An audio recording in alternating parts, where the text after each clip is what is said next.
اللہ الرحمن الرحیم فصل بدا کے ہیچ جملہ کمتر از دو کلمہ نباشد لفظاً چون ضرب زید و زید قائم یا تقدیراً چون اضرب کہ انت درو مستتر است۔ پیارے بچوں، آج کے اس سبق میں صاحب نحمیر یہ بتا رہے ہیں کہ آپ نے اس سے پہلے پڑھا تھا کہ جملہ مسند اور مسند الیہ کے مجموعہ سے بنتا ہے،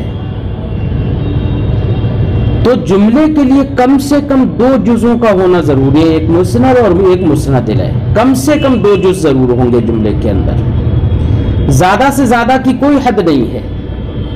لہذا ہم نے اگر کہا ضرب زید، جملہ فعلیہ ہے کیونکہ پہلا جز فعل ہے، تو یہاں پر ضرب مسند ہے اور زید مسند الیہ ہے، تو دو جز ہو گئے، مسند و مسند الیہ ہو گئے، اس کو جملہ کہیں گے۔ اب ایسے ہی ہم نے کہا زید قائم، یہ جملہ اسمیہ ہے کیونکہ پہلا جز اسم ہے، لہذا اس میں زید مبتدا مسند الیہ ہے اور قائم خبر ہے، مبتدا خبر سے مل کر جملہ اسمیہ خبریہ ہو گیا ہے، تو یہ بھی جملہ ہو گیا جملہ اسمیہ۔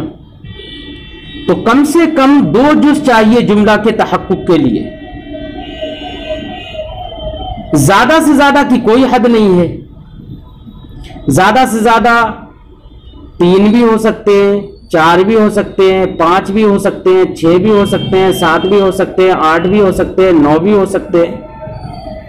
مثال کے طور پر ہم کہیں ضرب زید عمرا ضربا شدیدا فی دارہ امام الامیر تادیبا وصوتا راکبا۔ یہاں پر کتنے جملے ہو گئے؟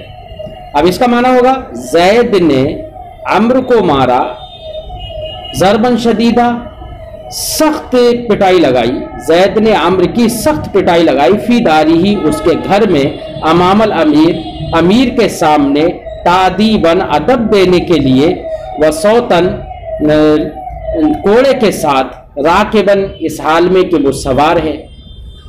اب اس جملے میں اگر آپ غور کریں تو یہاں پر 9 اجزاء ہو گئے۔ راکباً کو ہٹا دیا جائے تو 8 اجزاء رہ جائیں گے، صوتاً کو ہٹا دیا جائے تو پھر 7 اجزاء رہ جائیں گے، تادیباً کو بھی ہٹا دیا جائے تو 6 رہ جائیں گے، امام الامیر کو ہٹا دیا جائے تو 5 رہ جائیں گے، اور فی دارہ کو بھی ہٹا دیا جائے تو 4 رہ جائیں گے، ضرباً شدیداً کو ہٹا دیا جائے تو 3 رہ جائیں گے، اور عمرن کو ہٹا دیا جائے تو 2 جز رہ جائیں گے، یعنی ضرب زیدن یعنی مسند اور مسند الیہ۔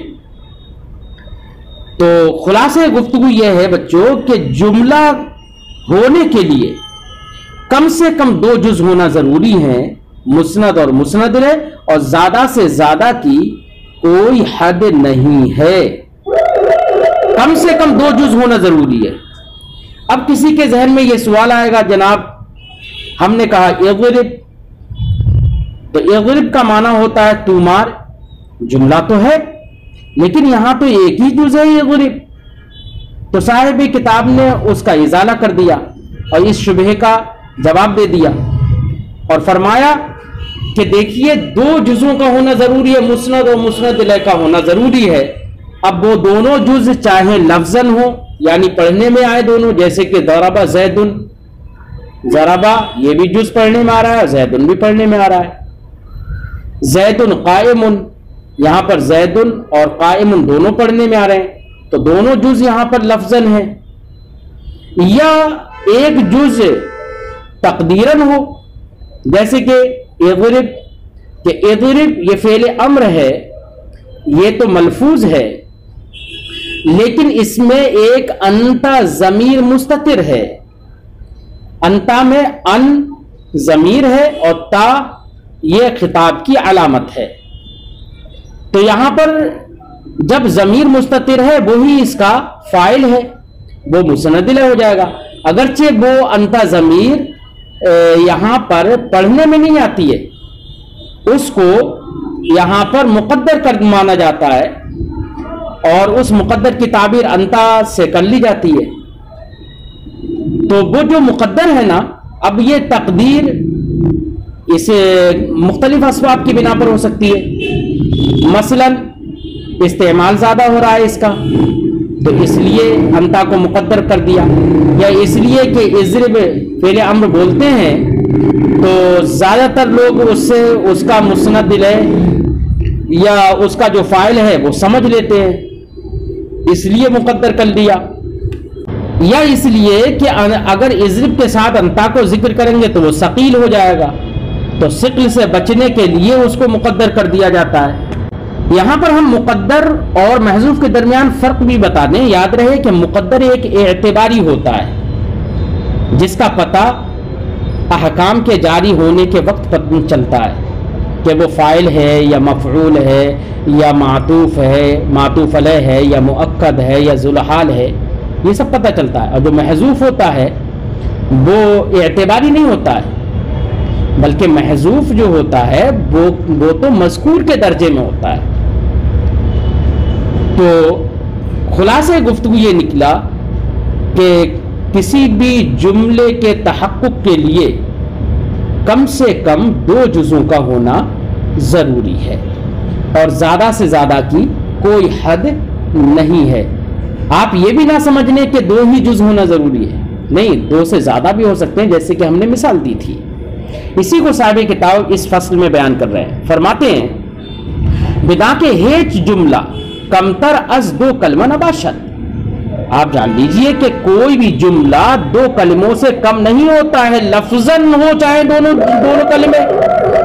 جیسے اس کی مثال چوں ضرب زید، تو یہ جملہ فعلیہ، ضرب فعل، زید اس کا فاعل، فعل سے مل کر جملہ فعلیہ خبریہ۔ اور ایک جملہ اسمیہ کی مثال دے رہے ہیں، جیسے کہ زید قائم۔ یہ تو لفظاً کی دونوں مثالیں ہو گئی کہ دونوں جز لفظاً ہو، پڑھنے میں آئے، یا تقدیراً ہو 2 جز، یعنی ایک جز تو لفظاً ہوگا ہی، دوسرا جز تقدیراً ہو، جیسے اضرب کہ انتا درو مستتر است، کہ اضرب میں انتا مستتر ہے جو کہ ضمیر ہے۔ بات سمجھ میں آ گئی؟ انتا میں ان ضمیر ہے اور تا علامت خطاب ہے۔ اور آگے فرماتے وہ عظیم بیشتر باشد، یعنی ہم نے جو یہ کہا کہ کوئی بھی جملہ 2 کلموں سے کم نہیں ہوتا ہے، اس سے یہ مت سمجھ لینا کہ 2 ہی کلمے ہوتے ہیں، بلکہ 2 کلمے کم سے کم 2 کلمے ہوتے ہیں، اور 2 سے زیادہ بھی ہوتے ہیں۔ وہ عظیم بیشتر باشد 2 کلموں سے بھی زیادہ ہوتا ہے۔ وہ بیشتر را حد نیست، اور زیادہ ہونے کی کوئی حد نہیں ہے، جیسے کہ ہم نے مثال سے بتایا تھا کہ 9 جز بھی ہو سکتے ہیں جملے کے۔ بات سمجھائی؟ تو جب ایک جملے میں 2 یا 2 سے زیادہ اجزاء ہو سکتے ہیں تو ہم کو تو یہ غور کرنا پڑے گا نا کہ ان اجزاء میں کہ کون سا جز اسم ہے، کون سا جز فعل ہے، کون سا جز حرف ہے، کون سا معرب ہے، کون سا مبنی ہے، یہ سب ہمیں غور کرنا چاہیے۔ ایسے ہی جملے میں یہ بھی غور کرنا چاہیے کہ جملے میں کون سا جز عامل ہے اور کون سا جز معمول ہے۔ ساتھ ہی ساتھ یہ بھی سمجھنا چاہیے کہ کلمات جب کئی ہیں تو ان کلمات میں ایک کلمے کا دوسرے کے ساتھ تعلق کیسا ہے۔ اگر یہ سب باتیں ہم سمجھیں گے تو ہمیں یہ معلوم ہو جائے گا کہ کون سا جز اس میں مسند ہے اور کون سا جز مسند الیہ ہے۔ جب مسند اور مسند الیہ ہونا معلوم ہو جائے گا تو اس سے اب صحیح طریقے سے جملے کی تحقیق ہو جائے گی کہ یہ جملہ ہے، کیونکہ مسند اور مسند الیہ اس کے اندر موجود ہے۔ مثال کے طور پر ہم نے کہا ضرب زید عمرا ضربا شدیدا فی دارہ امام الامیر۔ اب اس مثال میں ہم غور کریں تو ہمیں معلوم ہوگا کہ ضرب فعل ہے، زید فاعل ہے، ضرب، اب اس میں یہ بھی معلوم ہو جائے گا کہ ضرب عامل ہے اور زید اس کا معمول ہے۔ اس میں یہ بھی معلوم ہو جائے گا کہ زیدن جو ہے اس کے آخر میں ضمہ آ رہا ہے اور وہ بھی تنوین بھی آ رہی ہے، تو اس سے یہ بھی سمجھ میں آ جائے گا کہ وہ معرب ہے، اس پر اعراب آخر میں آ رہا ہے، وہ مبنی نہیں ہے۔ اس سے یہ بھی سمجھ میں آ جائے گا کہ زیدن جو ہے معرب ہے اور حالت رفعی میں ہے اس پر ضمہ ہے، وہ فاعل بن رہا ہے. اور یہاں پر ضربہ کا تعلق جو زید سے ہے وہ اس طور سے ہے کہ ضربہ فعل معروف ہے، اس کی اسناد زید کی جانب کی گئی ہے، یہ تعلق ہے. ایسی ہی ضربن شدیدن، یہاں پر ضربہ جو فعل ہے ما قبل میں، اسی فعل کے معنی کو یہ ادا کر رہا ہے، اسی فعل کے معنی میں ہے، تو یہ بھی سمجھ میں آ جائے گا کہ یہ مفعول مطلق ہے. اور فی دارہی میں اگر غور کریں تو فی حرف ہے اور دارہی اس کا مجرور ہے، حرف جار ہے فی اور دارہی اس کا مجرور ہے. تو اب یہ بھی سمجھ میں آ جائے گا کہ جار مجرور کا تعلق ما قبل کے فعل سے ہے، تو فعل کے لیے یہ ظرف لغو ہے کیونکہ اس کا متعلق مذکور ہے. تو اس طریقے سے ہمیں غور کرنا چاہیے جملے کے اندر، تو ہر جز کی کیفیت معلوم ہو جائے گی کہ جز عامل ہے یا کون سا جز عامل ہے، کون سا معمول ہے، جز مبنی ہے یا معرب ہے نا. اس طریقے سے سارے کلمات ایک دوسرے سے ممتاز ہو جائیں گے. اسی کو صاحب کتاب اپنے ان لفظوں میں بتا رہے ہیں. فرماتے ہیں بدا کے تم جان لو چون کلمات جملہ بسیار باشد، جب جملے کے کلمات بہت ہوں تو اسم و فعل و حرف را با یک دیگر تمیز باید کردن، تو اسم فعل حرف کو ایک دوسرے سے ممتاز کرنا چاہیے غور و خوض کر کے.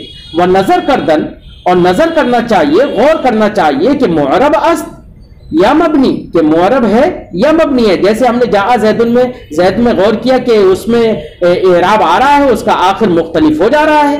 ہم نے کہا ضرب زیدن، تو یہاں پر زید پر ضمہ آ گیا. اور ہم نے کہا رأیت زیدن، تو زید کو دیکھا کہ اس پر اب نصب آ گیا. مررت بزیدن ہم نے کہا تو اب وہاں پر زید پر جر آ گیا. اس سے پتا چلا کہ اس کا عامل کے اختلاف سے اس کا آخر مختلف ہو رہا ہے، تو وہ معرب ہے. اور وہیں پر ہم نے کہا جاء ہؤلاء، رأیت ہؤلاء، مررت بہؤلاء، تو اب یہاں پر یہ بھی سمجھ میں آ گیا کہ ہؤلاء کی جانب ضربہ کی اسناد ہے، تو ہؤلاء مسند الیہ ہے اور ضربہ مسند ہے. لیکن ہؤلاء میں عامل کے اختلاف سے ہؤلاء کا آخر مختلف نہیں ہوا، تو یہ معلوم ہوا کہ ہؤلاء یہ مبنی ہے. اسی کو صاحب کتاب فرماتے ہیں وہ نظر کردن، اور نظر کرنا چاہیے کہ معرب است یا مبنی، کہ کوئی بھی کلمہ معرب ہے یا مبنی، یہ غور کرنا چاہیے ہر کلمے میں. وہ عامل است یا معمول، یہ بھی غور کرنا چاہیے کہ وہ کلمہ عامل ہے یا معمول ہے. تو ہم نے ضربہ زیدن میں غور کیا، تو ضربہ میں غور کیا کہ وہ عامل ہے، وہ عمل کر رہا ہے زیدن میں، کہ کبھی اس کو رفع دے رہا ہے. اور ہم نے کہا رأیت زیدن، تو اب یہ رأیت عامل ہے، اس نے اس کو نصب دے دیا. مررت بزیدن میں با جو ہے حرف جار ہے، وہ عامل ہے اور اس نے زید کو جر دے دیا ہے، تو زید مجرور، ان تمام صورتوں میں زید معمول ہوگا. تو یہ غور کرنا چاہیے کہ عامل ہے یا معمول ہے. وہ باید دانستر، اور یہ بھی سمجھنا چاہیے، یہ بھی جاننا چاہیے کہ تعلق کلمات بیک دیگر چگونا است، کہ کلمات کا تعلق ایک دوسرے کے ساتھ کیسا ہے. ظاہر بات ہے ضربہ کا تعلق زید کے ساتھ اس طرح سے ہے کہ اس کی اسناد زید کی جانب کی جا رہی ہے، لہذا ضربہ مسند ہو گیا اور زید مسند الیہ ہو گیا. اور ایسی ہی ضربہ کا تعلق ضربن شدیدن سے اس طور سے ہے کہ ضربن شدیدن اسی معنی کی ادائیگی کر رہا ہے جو معنی ضربہ میں ہے. تو اب اس سے یہ بھی سمجھ میں آ گیا کہ ضربن شدیدن یہ مفعول مطلق ہے نا. تو ہر ایک کا ایک دوسرے سے تعلق معلوم کرنا چاہیے کہ کیسا تعلق ہے. فرماتے ہیں وہ باید دانستان، اور یہ بھی جاننا چاہیے کہ تعلق کلمات با یک دیگر چگونا است، کلمات کا تعلق ایک دوسرے کے ساتھ کیسا ہے. تا مسند و مسند الیہ پیدا گردد، تاکہ مسند و مسند الیہ پیدا ہو جائیں اور معلوم ہو جائے کہ یہ مسند ہے، یہ مسند الیہ ہے. اور جب مسند و مسند الیہ ہونا معلوم ہو جائے گا تو اب آپ کو یہ یقین ہو جائے گا کہ یہ جملہ ہے. وہ معنی جملہ بتحقیق معلوم شود، اور جملے کا معنی اور مطلب تحقیق کے ساتھ معلوم ہو جائے گا، یقین کے ساتھ آپ کو معلوم ہو جائے گا کہ یہ جملہ ہے. یہ صاحب کتاب نے یہاں پر بتایا.